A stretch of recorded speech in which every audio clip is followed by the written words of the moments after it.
బాబు నువ్వు అయ్యా కూడా ఇంత సంతోషంగా ఉన్నా అంటే మామూలుడే కాదు నువ్వు. ఓకే అయినా 3 అయినాయా? Okay okay okay. నాకు కూడా రీసెంట్ గా పెళ్ళైంది. సో నా పిల్లని చూస్తారా? మీకేంద్ర అంత ఇంట్రెస్ట్ నా పిల్లం మీద? గట్టి ఊపుతున్నా తలకాయ. ఓకే మా ఆవిడ చాలా అందంగా ఉంటుందండి. సో బేసిక్ గా అందంగా ఉన్న భార్యను తీసుకుని ఏదైనా బస్ స్టాండ్కి వెళ్తే అక్కడ మనలాంటి ఆకతాయి కుర్రోళ్ళు ఉంటే కొంచెం ఇబ్బంది పడతా ఉంటాం. సో అది ఎలా ఉంటుంది అనేది ఒక స్కిట్ రూపంలో చేస్తాం. సో మా ఆవిడ పుట్టింటికి తీసుకెళ్ళు ఈ రోజు మా పండగ అని చెప్పేసి గోల పెట్టేస్తుంది. నేనైతే రెడీ అయ్యి వచ్చాను కానీ మా ఆవిడ ఇంకా రెడీ అయ్యి రాలేదు. ఏమే తన్మయ్ ఎక్కడున్నావే? అబ్బబ్బబ్బా రాత్రి అంతా నిద్ర పట్టలేదు తెలుసా? దోమల పీకడం వల్ల అని చెప్పు. నేనేదో పీకాను అనుకుంటారు. నువ్వేం పీకలేదనే భీమిలి వచ్చాను అబ్బాయిలు. ఏంటి ఇగ్గు మీకు కొడతారు గురించి అయినా ఒక కన్నె పిల్ల ఇక్కడికి వస్తే భీమిలిలో కుర్రోళ్ళు గోల గోల చేస్తారు తెలుసా? ఏం పిల్ల? కన్నె పిల్ల. అప్పారావు గారు బాగా వాడు ఆడేసిన ఒక్క పిల్ల లాగుంటావు, నువ్వు కన్నె పిల్ల. ఇరావే ఎంతసేపు? ఆహా అమ్మ ఏం చీర కట్టావే అసలు. ఈ రోజు ఈ చీరలో అచ్చం బాహుబలిలో అనుష్క లాగున్నావే నిజంగా. ఫస్ట్ హాఫ్ లో పొలలేరుకుంటది అనుష్క. ఇదిగో మీరు ఎక్కువ మాట్లాడుతున్నారండి. ఏంటి? కాదు కనీసం ఆ బాత్రూమ్ కి డోర్ అయినా పెట్టించవచ్చు కదా. ఆ కుర్రోళ్ళందరూ తొంగి చూస్తున్నారు. చూసారా? చూడబోయారా? చూస్తే చంపేయను. కట్టక చూడండి వాళ్ళే చచ్చిపోతారు. హలో ఎక్కువ చేయొద్దు. అయినా ఏంటండి మీరు ఇలా మాట్లాడితే నేను మా పుట్టింటికి వెళ్ళిపోతా. ఎందుకే ఉన్న పలంగా పుట్టింటికి? మా నాన్న నా మీద బెంగ పెట్టుకున్నాడు. ఏం పెట్టుకున్నాడు? బెంగ. కూతురికి లంగా పెట్టలేడు కానీ లబోటు గడి బెంగ పెట్టుకున్నాడే. ఇట్రా ఎక్కువ మాట్లాడుతూ. ఏంటి మీరు తాగొచ్చారా? తాగొచ్చారా? ఎలరా నువ్వు? ఏంటి ఏదో అడుగుతున్నావు? ఏంటి తాగొచ్చారా ఏంటి? పడకపోతే కుర్రోళ్ళు అన్నాక కొంచెం ఒక చొక్క తాగుతా. హలో మీరు తాగే డబ్బులని దాచిపెడితే ఈ భీమిలో 100 రిసార్ట్స్ కట్టొచ్చు తెలుసా? అబ్బో మీరు మేకప్ వేసే డబ్బులు కొట్టి హెలికాప్టర్ కొనొచ్చు తెలుసా? అంటే ఏంటి మీ మగాళ్ళందరూ తెలివిగల వాళ్ళ? మా మగాళ్ళంటేనే తెలివిగల ఏమంటారు కుర్రోళ్ళు? సరే మీ మగాళ్ళందరికీ ఒక పరీక్ష పెడతా. ఇదే భీమిలి రోడ్ లో నడుచుకుంటూ వెళ్తున్నాం మీరు మేము. ఓకే 2 మూటలు దొరికాయి. ధనం అనే మూట, జ్ఞానం అనే మూట.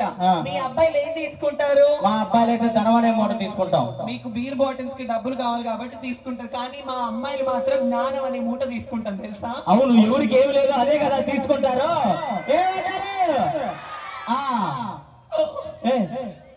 ఏమైంది? నేనేదో జోక్ అన్నానే, ఏడవకూడదు. ఇదిగో భర్తలో భార్య సగభాగం అంటారు. అంటే నేను ఏడిస్తే మేము ఏడుస్తాం, మేము నవ్వుతాం. దూకి సావంటే ఇంకొంచెం ఎక్కువ నవ్వుతాం. నాకు తెలుసు రాను ఇలానే చేస్తావని. నీకు తెలుసు ఇక్కడ దెబ్బ తగిలింది. ఏంటి ఇక్కడ దెబ్బ ఏంటి? అదే ఆ రమేష్ గారు మార్కెట్ కి వెళ్తే రాడ్ ఇచ్చి కొట్టాడు. రాడ్ ఇచ్చి కొట్టినప్పుడు నీ చేతిలో ఏం లేదా? ఎందుకు లేదు? వాడు బెల్లం చేయి నా చేతిలోనే ఉంది. బెల్లం చేయి నీ చేతిలో ఉంటే నీకు రాడ్తో కొట్టడం కదా. నేనైతే చాలు బస్ స్టాండ్ కి ఎవరో ఇంకా రాలేదు.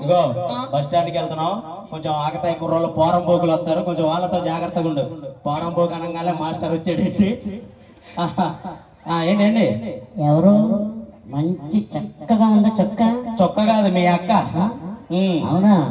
మరి ఏంటి ఏం పేరు? పేరా సోనాలి. సత్తు మీద వెనకాల సొట్టలోనే తీస్తావా? ఇంతకీ మీ ఆవిడ్ని చూస్తే నాకు కవిత గుర్తొస్తుందబ్బా. ఏంటి దీన్ని చూస్తే నీకు కవిత గుర్తుకొస్తుందా? ఏం చెప్పు. దాని అడుగులో అడుగు, దానికోసం ఒక గొడుగు తీసుకొచ్చా. ఏం కావాలి అడుగు. వెళ్ళి దాని మూతికి అడుగు. పొద్దున్న టిఫిన్ దీనికి అడుక్కోవడం మర్చిపోయింది. అయినా బెదరు నేను మాట అడుగుతాను ఏమనుకోదు కదా. మీ ఆవిడ గారి జుట్టు ఏంటి అంత అందంగా ఉంది? చెప్పు ఏమవుతావు మన వాళ్ళందరూ చెప్పు. జుట్టు సమస్య ఉన్న వాళ్ళందరూ నేను చెప్పే చిట్కా యూజ్ చేయండి, బాగా వస్తుంది. ఓకే సో నేను మార్నింగ్ లేవగానే కోకోనట్ ఆయిల్ తో ఇలా ఇలా ఇలా మర్దన చేస్తా. సాయంత్రం షాంపూ కండిషనర్ తో స్నానం చేస్తా. మరి రాత్రికి విగ్గు తీసి గోడకు తగిలిచ్చింది. అది విగ్గురా బాబు, జస్ట్ ఫర్ స్కిన్. ఇంతకు నువ్వేం చేస్తుంటావు? ఏం చేస్తానండి, ఇంట్లో ఖాళీగా ఉంటాను. అందరూ మా ఇంట్లో పనులే చేస్తాం. రండి అన్ని మీ పనులే. రిచ్ ఫ్యామిలీ మాది. ఓహో మీ ఇంట్లో అంట్లు కడగటం, పనులు చేస్తారు, బట్టలు తోటం పనులు చేస్తారు, మీ ఆవిడతో కాపురం. ఓకే ఓకే వదిలేసే. గురుగారు అసలు నేను ఇక్కడికి ఎందుకు వచ్చానో తెలుసా మీకు? ఎక్కడికి వెళ్తున్నారు? మా అత్తగారి ఇంటికి వెళ్తున్నాను. పెళ్లి చూపులకి వెళ్తున్నావా? ఏంట్రా నువ్వు అవన్నీ అలా చెప్తారా? పిల్లోడు దడుచుకుంటా. లైట్ అయిపోయిండ్రా అక్కడికి ఎక్కడికో తీసుకు పెళ్లి చూపులకి వెళ్తున్నారు కదా, ఆ. మీ అత్త మామూలు కట్నం కింద మీకు చిన్నది ఇస్తారంటే పెద్దది. చెప్పేదాకా ఆగు, ఇది కాదు. మీ అత్త మామూలు కట్నం కింద మీకు చిన్నది ఇస్తారంటే పెద్దది అడగండి. క్లారిటీ చెప్పు. అంటే నువ్వు ఆగరా నాయన. ఇప్పుడు బైక్ ఇస్తానంటే కార్ అడగండి. బైక్ ఇస్తానంటే కార్ అడగండి. ఇల్లు ఇస్తానంటే 10 ఎకరాల పొలం అడగండి. వాళ్ళ పిల్లని ఎత్తానంటే నువ్వు తల్లిని అడుగు. పెద్దదే అడిగాడు. రా. ఏంట్రా బాబు ఎక్కడికి వెళ్ళాలి నువ్వు? నాకు ఆల్రెడీ పెళ్లి అయిపోయింది, ఆ. మా అత్తగారి ఇంటికి వెళ్ళాలి. ఒక్క నిమిషం. అడ్రస్ చూడండి. అత్తగారిల్లు భీమిలియా? ఆ. ఒరే మీ అత్తగారు ఏమైనా ప్రైమ్ మినిస్టరా భీమిలి అనగానే తెలియడానికి? హలో, ఆ. నేను మాట్లాడుతాను చెప్తారా? ఆ, చార్మినార్ ఎక్కడుంది? హైదరాబాద్ లో ఉంది. ఆర్కే బీచ్ ఎక్కడుంది? వైజాగ్ లో ఉంది. ఈ రెండు తెలిసినోడు మా అత్తయ్య చెప్పడా పెట్టి. ఒరే ఆ. చార్మినార్ కి ఆర్కే బీచ్ కి రోజుకి 1000 మంది వెళ్తారు. మీ అత్తగారు కూడా వెళ్తారా? ఆ అడ్రస్ నాకు తెలుసండి. నేను లేనప్పుడు అక్కడికే వెళ్తున్నావు అంటే? నో అండి, వెళ్ళలేదు. ఆయన్ని పంపిస్తే తీసుకెళ్లి చూపించి తీసుకొస్తా. మళ్ళీ పంపిస్తావా? పంపించిన ఉంచుకుంటాను. సరే, పోరా ఇక్కడ పోరా. ఏంటి మన ఆవిడ అన్నావు? మా ఆవిడ కాదురా, ఆ. మా ఆవిడ. మీ ఆవిడ నాకు అలా వినిపించింది. పో ఇక్కడ నుంచి పో. చెప్పింది కదా ఆల్రెడీ, చిన్నయ్య అడిగితే పెద్దయ్య అడగాలి. అవును. గుర్తుంచుకో. అందుకే పెద్ద తెచ్చుకొని చిన్నోని పంపించేసింది. ఇవన్నీ కాదు గానీ నేను నీతో కాపురం చేయలేకపోతున్నా గానీ ఆ. నాకు ఇక్కడ నేను ఒక అబ్బాయిని చూసి మనసు పడ్డా. మనసు పడ్డాను. ఎక్కడ పడ్డావు? ఇక్కడే భీమిలిలో. ఏది ఎవరో చూపించు ఒకసారి. హలో, తను చాలా అందగాడు. ఆహా. ప్రభాస్ లాంటి హైట్, ఓర్ బాబోయ్. మహేష్ బాబు లాంటి కలర్, ఆహా. అల్లు అర్జున్ లాంటి స్టైల్. ఓకే ఇవన్నీ మిక్స్ చేసి ఒక అందగాడు ఇక్కడ ఉన్నాడు. ఓకే, ఇగో మీ అందగాన్ని ఇలాగే దాచిపెట్టు.